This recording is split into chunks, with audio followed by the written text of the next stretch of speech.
Hello, in this tutorial we will write a Python program to display the calendar and in which we will be using a calendar module. So let's import it. Calendar, let's import and calendar has a function named month, M-O-N-T, month. And if you see its documentation by pressing Shift tab, it returns a month's calendar string and you give the year and the month.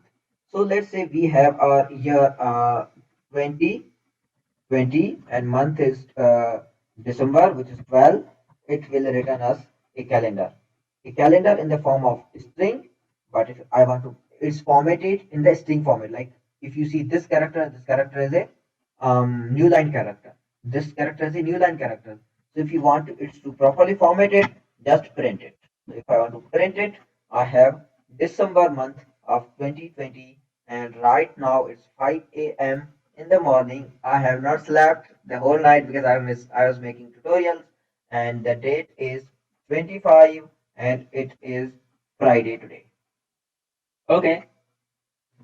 So what you can do is you can actually take year from user, which will be your integer input, enter here, and then you can take month from also user input month.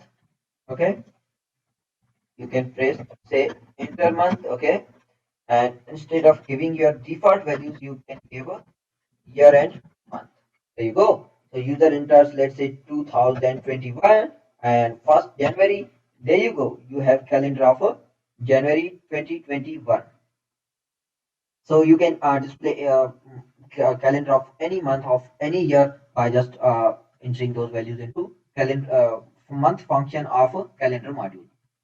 That's it. I hope you got the idea and I'll see you next tutorial. In the meantime, please subscribe my YouTube channel.